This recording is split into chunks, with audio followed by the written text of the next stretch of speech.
Bismillahirrahmanirrahim. Assalamualaikum warahmatullahi wabarakatuh.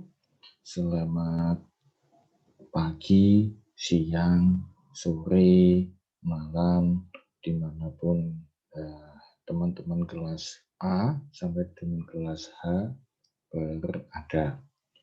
Pada kesempatan pagi hari ini, kita akan mendiskusikan tentang aspek keuangan dalam evaluasi proyek atau sub pokok bahasan aliran kas proyek dan komponen aliran kas.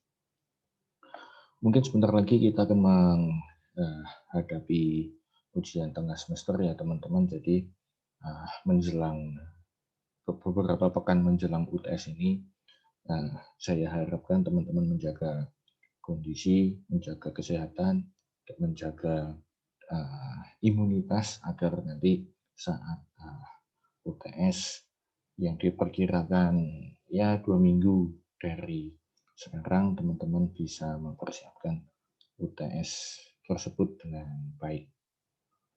Baik, kita langsung aja mendiskusikannya.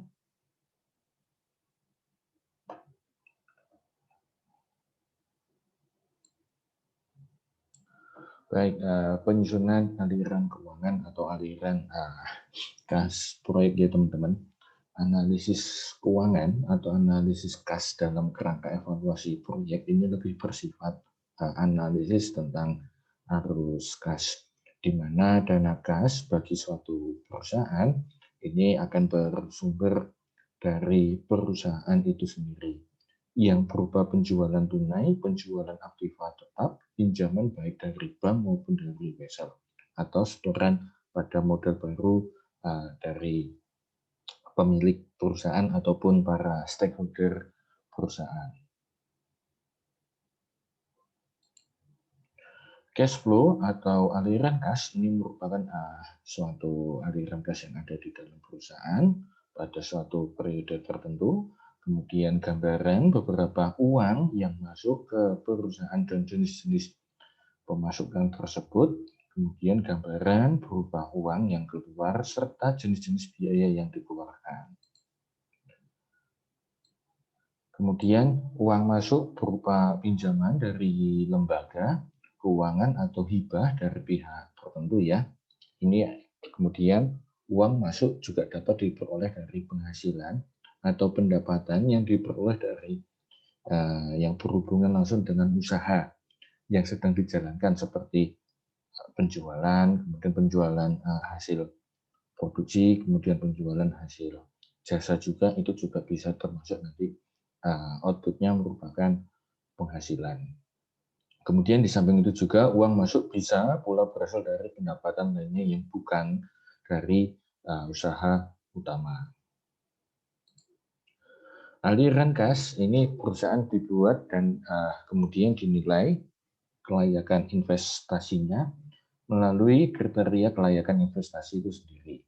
Karena apa? Karena tujuannya jelas untuk menilai apakah investasi ini layak atau tidak dijalankan dari aspek keuangan.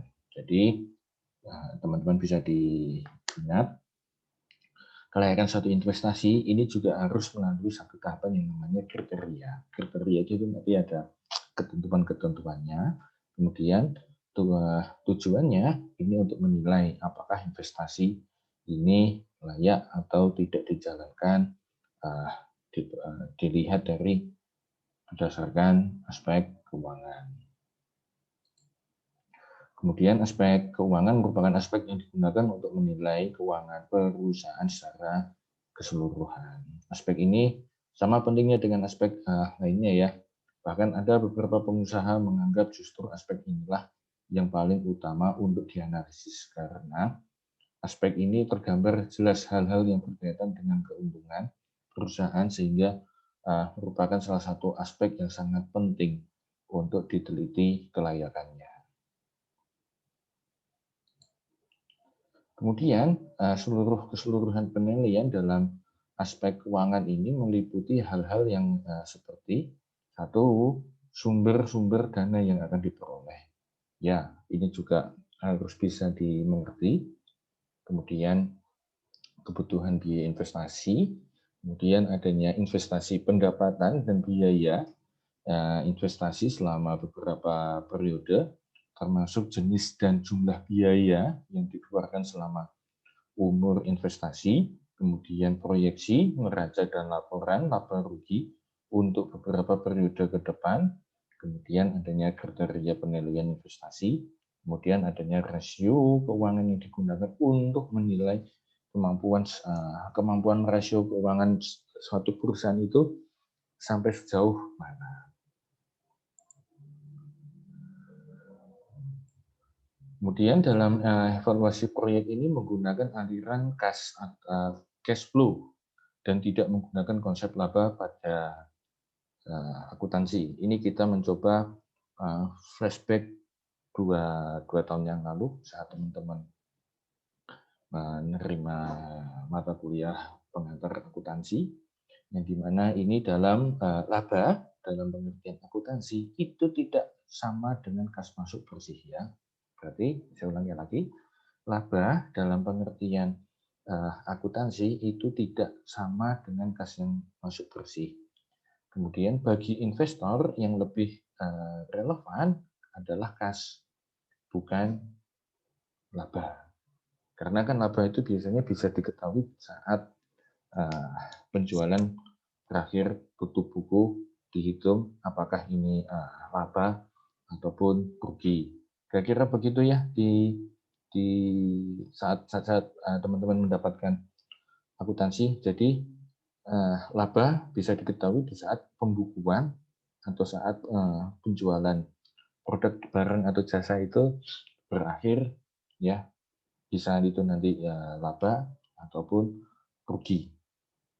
Kemudian bagi mereka yang berkecimpung dalam bidang keuangan atau finance berpendapat bahwa bagaimanapun yang penting ini adalah kas. Karena dengan kas itu bisa melakukan investasi dan membayar kewajiban finansial lainnya. Kemudian ada 3 aliran komponen kas ya. Adanya aliran kas permulaan, initial cash flow, kemudian aliran kas operasional cash flow, kemudian aliran kas terminal cash flow. Dalam kas permulaan ini, pengeluaran untuk investasi atau outlay pada awal periode ini mungkin tidak hanya sekali ya. Contoh biaya perinvestasi.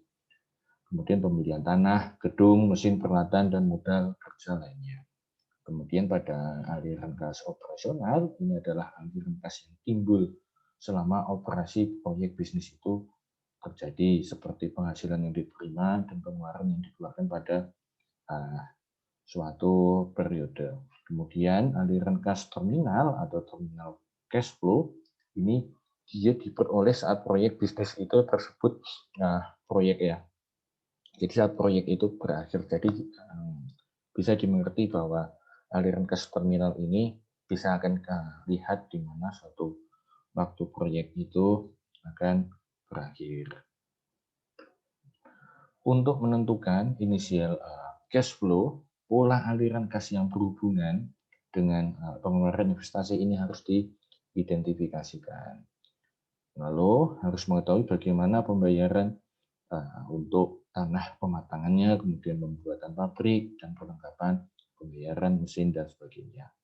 Lalu bagaimana tambahan pengeluaran perlu dimasukkan pada biaya pendahuluan atau biaya pengantar dan sebelum operasi, yaitu biaya penyediaan modal kerja.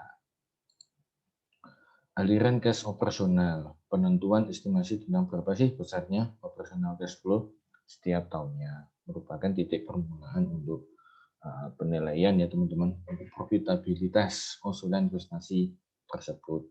Kemudian kebanyakan cara yang digunakan untuk menaksir operasional cash flow setiap tahunnya adalah dengan menyesuaikan taksiran rugi atau laba yang disusun berdasarkan prinsip akuntansi dan menambahkan dengan biaya yang sifatnya bukan tunai atau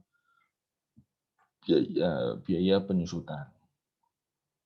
Rumus yang sering digunakan adalah operational cash flow sama dengan laba setelah pajak ditambah biaya penyusutan ya teman-teman. Jadi laba setelah.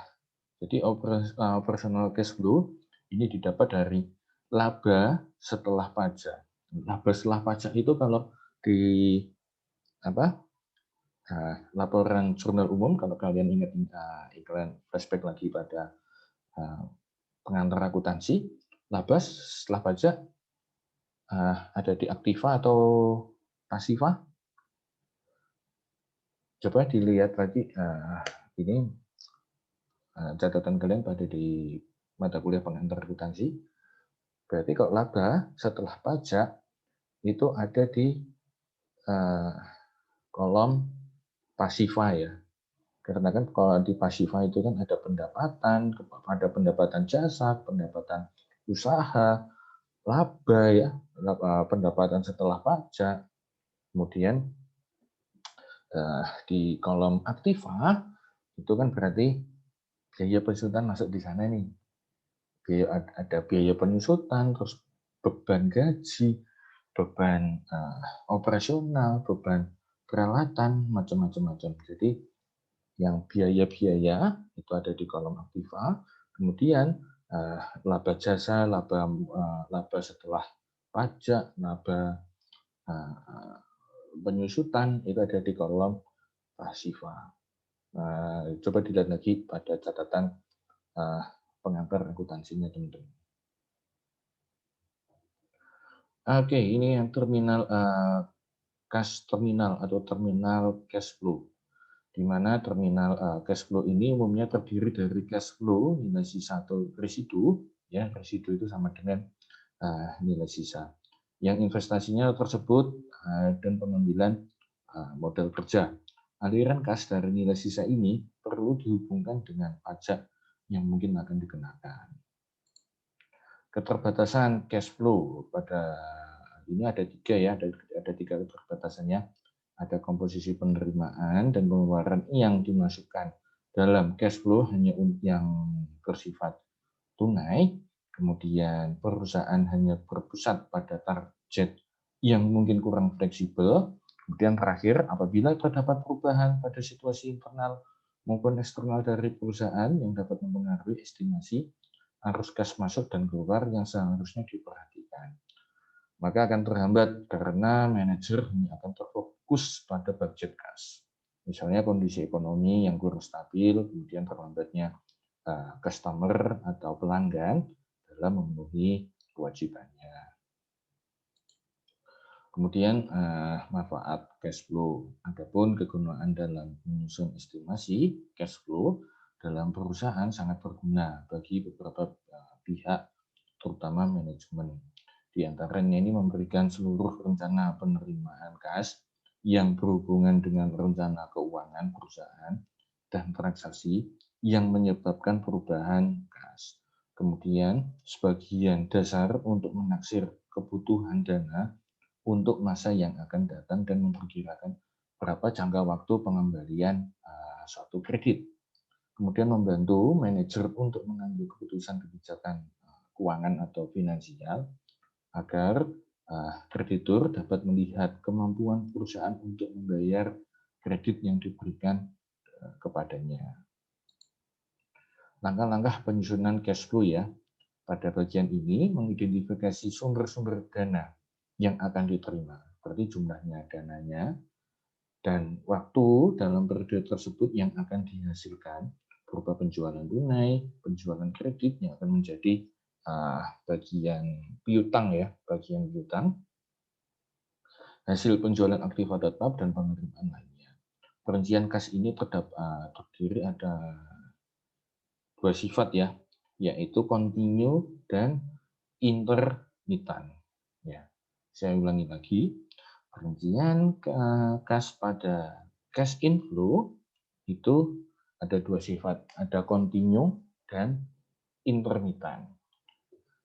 Cash outflow pada bagian ini berhubungan dengan pengidentifikasian.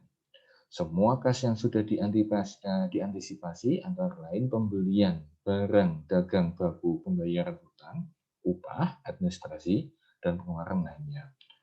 Cash outflow juga punya dua sifat yang sama, yaitu kontinu dan intermittent. Financing atau pembiayaan pada bagian ini menunjukkan besarnya net cash flow dan besarnya kebutuhan dana jika terjadi defisit. Langkah-langkah penyusunan cash flow. Ini adanya aktivitas operasi, kemudian adanya aliran kas masuk, cash inflow, dan adanya aliran keluar kas. Kas masuk, dana penjualan barang atau jasa. Kemudian dari pendapatan bunga hutang dari pihak lain dan dividen bunga saham dari pihak lain. Kemudian aliran kas keluar kas, ini pembelian persediaan dari pemasok, kemudian pembayaran gaji upah karyawan, kemudian pembayaran pajak, pembayaran bunga pinjaman, pembayaran lain-lain dalam sisi pengeluaran. Kemudian langkah-langkah penyusunan cash flow, aktivitas investasi, ini seluruh aktivitas yang berkaitan dengan investasi perusahaan, baik internal dalam bentuk long-term aset maupun eksternal atau investasi di tempat lain. Aliran kas masuk, cash inflow, ini dari penjualan harta perusahaan seperti tanah, bangunan, mesin, peralatan, dan lainnya. Kemudian dari penjualan jaminan hutang atau jaminan modal pihak lain. Kemudian dari pengembalian pokok pinjaman hutang dari pihak lain. Kemudian yang aliran kas keluar, ini pembelian harta perusahaan seperti tanah, bangunan, mesin, peralatan, dan lainnya. Kemudian pembelian jaminan hutang atau modal dari pihak lain. Dan memberikan pinjaman hutang kepada pihak lain. Jadi teman-teman, antara aliran kas masuk, inflow, dan outflow, saya mohon kalian bisa membedakan ya, apa-apa saja yang ini masuk di inflow, apa-apa saja yang masuk di aliran kas outflow atau aliran kas keluar. Oke, itu aja. Terima kasih atas perhatiannya. Kemudian setelah pertemuan saya selesai mendiskusikannya, silakan kalian mengerjakan latihan di latihan 5 ya sekarang ya. Itu kalian kerjakan. Jadi latihan 5 ini merupakan mereview kembali pemahaman teman-teman tentang aliran kas dan